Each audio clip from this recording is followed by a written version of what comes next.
All right. How do I start this off? Okay, so to start this trade, today is the 8th of September 2020. Um, I would like to start off this trade explaining my Friday trade, my Friday swing. Um, I traded a stock um, after my $2,300 gain. Um, the next day, I believe it was. I traded this stock, started short selling it around here. Ooh, excuse me. I think I was up 120 or like 75 bucks, 75 bucks to 120. I shorted it, and then I kept trying to short it again, and it just kept squeezing on me. I also, when I traded it, I was using, I think this trade I was using uh, the wrong resistance, and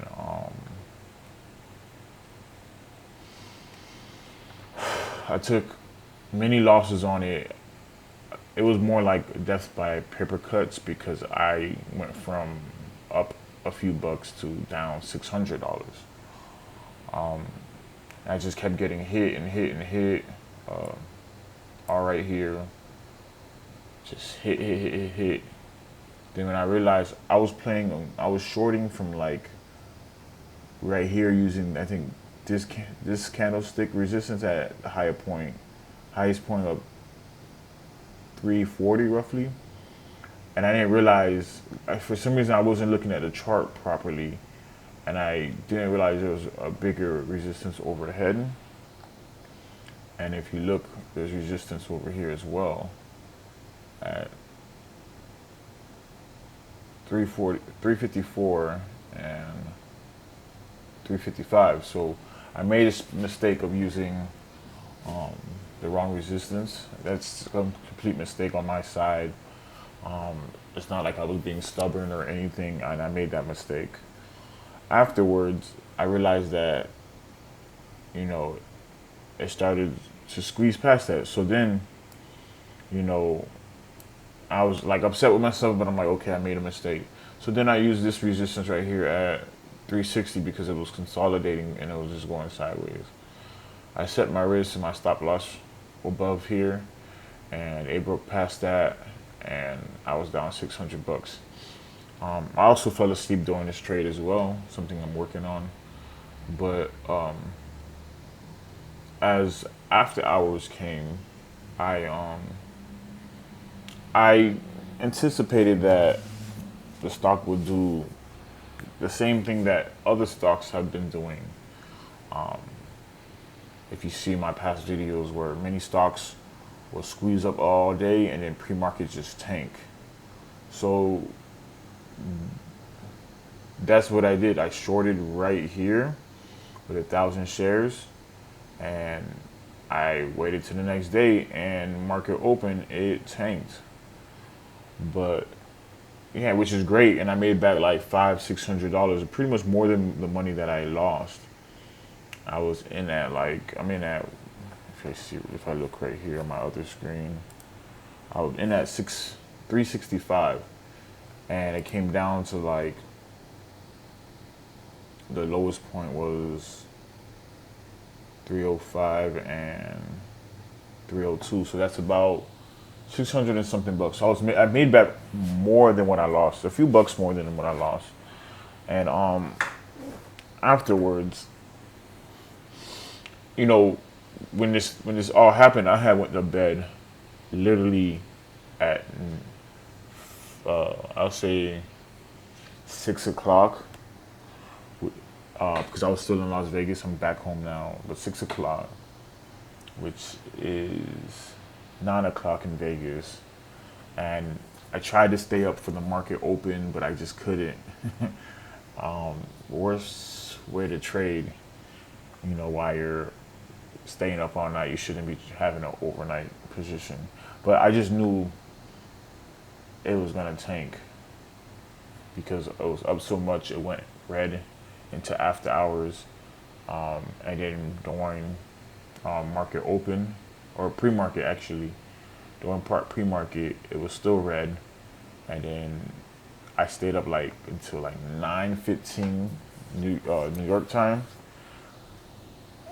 and then it just came crashing down, and I woke up literally right when the market closed, and I didn't get a chance to cover into here or here anywhere.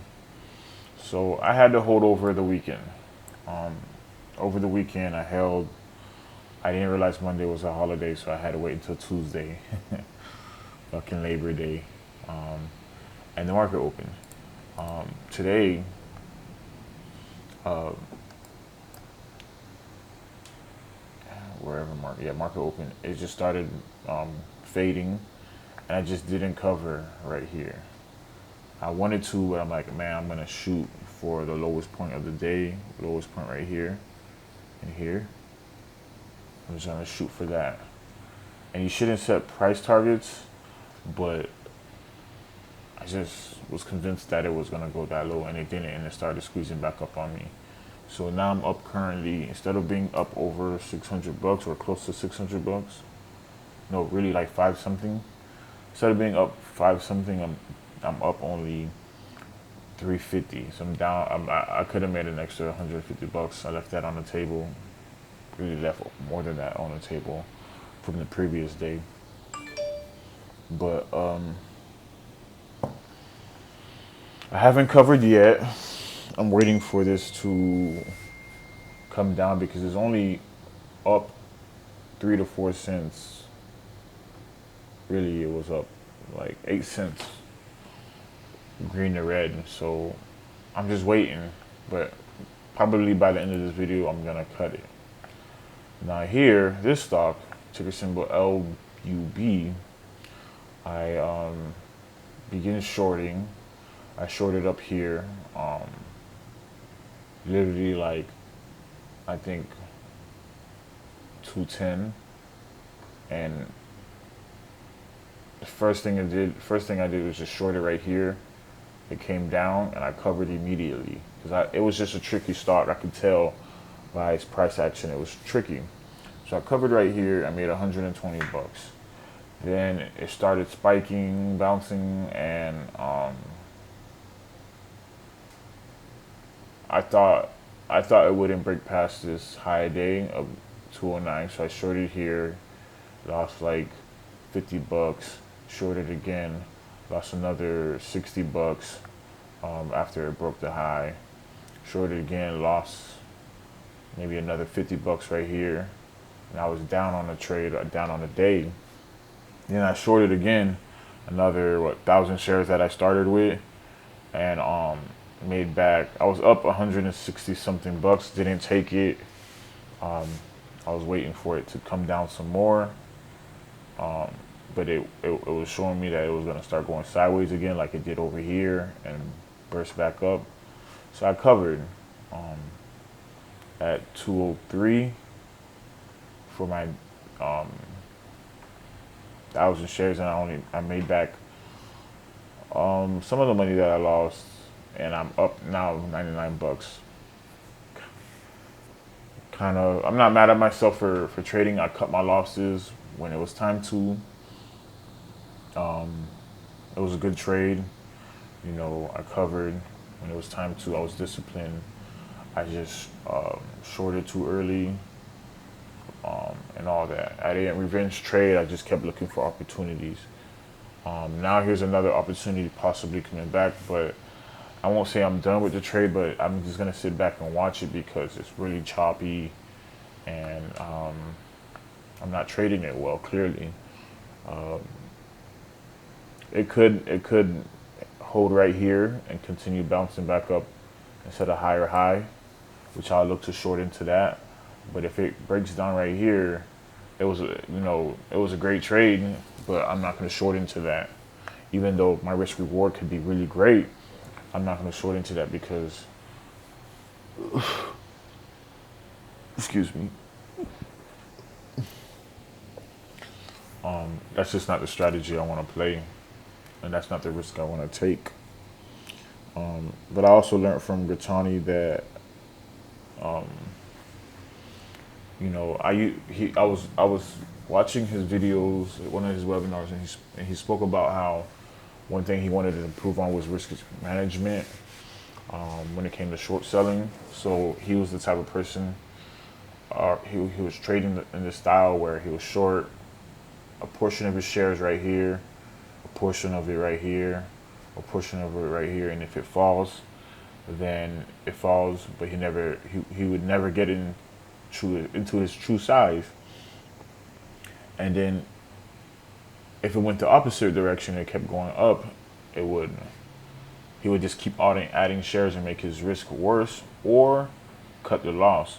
So what he learned to do is just, instead of adding little by little by little by little, which wasn't working for him, he would he would put the shares on all of his shares at once in one area and then play it from there.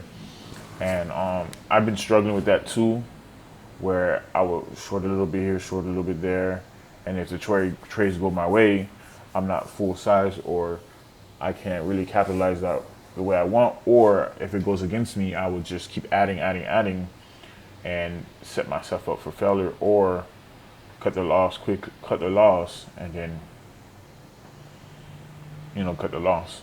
So I've tried that today too, where I just decided, okay, I'm gonna enter full size all at once in one area, and it's been working out well for me because I'm covering a little earlier, yeah, because I'm actually a little bit bigger size, but I'm increasing my size because a $30 risk is not really benefiting me much. It's like I'm going for home runs on $30 risk, and it's just not enough for me. I'm getting greedy, or the gains are just not enough for me. So I increased my risk to like 60. But yeah, man, like, so that's what I did in this trade. But I'm gonna keep watching LUB to see where it goes and what it does. But as far as GTX, I'm ready to get out at this point. It's almost 11 o'clock, and I could hold, but I'm not. I'm gonna cover right now as I'm on this video, because I just don't feel like waiting anymore. I'm covering with a market order. I want to get out fast, and now I don't want to wait. But I only use market orders Order partially filled. Order filled. when I just want to get out of a trade and I'm done. So I made 350 from GTX. I made back only 350, and I made another $100 off of LUB. So total 450 for the day. One swing trade, one day trade, but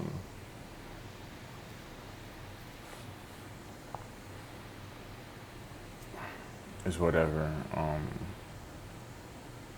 LUB, I think market open, it had $1 million, a million shares available to short, and now only has 300,000 shares available to short. So it's just like, you can tell people are really shorting this, and they're getting squeezed on because it's going back up on them. It was over 1 million. It was about 1.5 million, I believe, when I first looked at it, and now it's at 3 million, and now it's coming down even more. So I covered a little too early, but I don't think I would have waited or been patient through this bounce right here. But I'm not happy with my gains, but I'm glad I made back the 120 that I made, or close to it, and I gave it a second shot. But all in all, I need to improve on my entries. And I was glad I was able to be patient because it was bouncing, right? And I was patient. I'm like, okay, I'm risking off a high day. I'm 17 cents. At one point I was 17 cents away from high day, or 18 cents, 20 cents. And I wanted to start in my short there, but I'm like, no, be patient. And it'll come down. I'm like, I missed it. And it'll bounce back. I'm like, okay, I got a second chance. and then it would come down. I'm like, ah, I missed it, over and over again. But I kept being patient. So I gave it a try right here around 205. It was the high day was 208. I got in at 201 or 202 with 1,000 shares.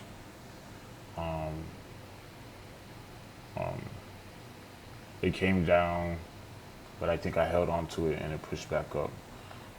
But I was able to be more patient with this trade as far as entering because I did not want to get a bad entry. That's for sure. That's something that I'm really improving on is no bad entries. Like I'm not chasing. I'm not with it. So yeah.